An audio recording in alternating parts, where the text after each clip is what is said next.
خناقة مصرية مغربية مشتعلة بعد المؤتمر الصحفي لحسام حسن لمباراة نيجيريا على تحديد المركز الثالث والرابع. كلنا شفنا اللي حصل في المؤتمر الصحفي وأسئلة المغاربة لحسام حسن، وكلنا شفنا اللي حصل في المؤتمر الصحفي لمباراة تحديد المركز الثالث والرابع بين مصر ونيجيريا، والأسئلة اللي توجهت لحسام حسن من الإعلام المغربي كان فيها استفزاز كبير جدا لحسام حسن المدير الفني لمنتخب مصر من وجهة نظر المصريين، واللي خلى الإعلام المصري ينسحب من المؤتمر على الهواء مباشرة اعتراضا على الأسئلة المغربية لحسام حسن. الإعلام المغربي والصحف المغربية والصحفيين المغاربة سألوا حسام حسن بالتحديد: أنت بتعمل فيلم هندي، أنت بتقول إن مشكلة خروج مصر قدام السنغال سببها الفندق، واللي الإعلام المغربي عمله مع حسام حسن والأسئلة اللي ملهاش علاقة خالص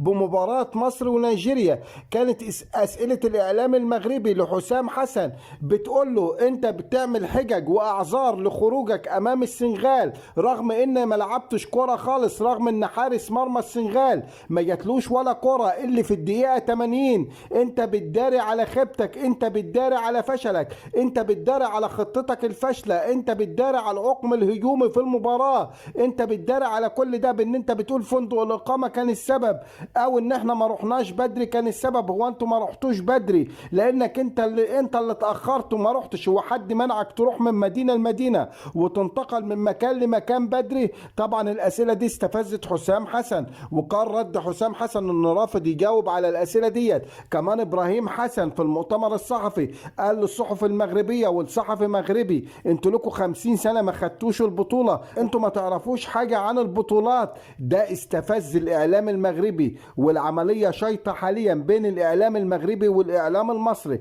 أنا وجهة نظري كمصري بصراحة إن أسئلة الإعلام المغربي كانت أسئلة مستفزة جدا وخارجة عن نطاق المباراة ونطاق المؤتمر اللي انتوا جايين تغطوه. انتوا جايين تغطوا مباراة الثالث والرابع، مش مباراة مصر والسنغال اللي خلصت. وده اللي حصل في المؤتمر الصحفي. أسئلتكم كانت غريبة وكانت غبية جدا. في نفس الوقت حسام حسن وإبراهيم حسن كانوا متحمسين زيادة عن اللزوم، وكان ردهم عنيف شوية، وده اللي خلى الدنيا ولعة، وده اللي خلى بعض المغاربة يطالبوا ان لازم الملعب يكون مليان في مباراة المركز الثالث والرابع، وانهم كلهم هيشجعوا نيجيريا في المباراة.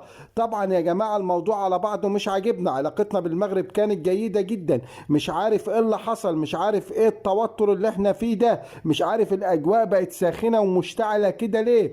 لازم الكل يهدى، لازم الكل يحكم عقله، لازم الكل يستخدم دماغه ويستخدم عقله ويكون صبور في رد فعله عشان الموضوع ده يعدي على خير، ما يبقاش فيه مشكلة بين الشعوب. الشعب المصري والشعب المغربي أشقاء من فترة كبيرة جدا جدا جدا، فأرجو الناس تهدى، أرجو إن الموضوع يعدي على خير. وحسام إبراهيم حسن من فضلكم ما تقعدوش تدخلونا في حكايات والروايات. مباراة السنغال انتوا بصراحة ما عملتوش خطة وما لعبتوش كرة ب3 جنيه، وانتوا من الأسباب الرئيسية لخروجنا أمام السنغال. والله العظيم السنغال ما هي السنغال اللي كانت من 3-4 سنين، وكنا نقدروا نلعبوا بخطة هجومية، وكنا نقدروا نفوزوا على السنغال، ولكن قدر الله وما شاء فعل. حسام وإبراهيم حسن مكملين مع المنتخب ولا لا؟ الله أعلم اللي هيحصل في الأيام الجاية. كمان في كلام إن وزير الشباب والرياضة احتمال يسافر في التغيير الوزاري القادم.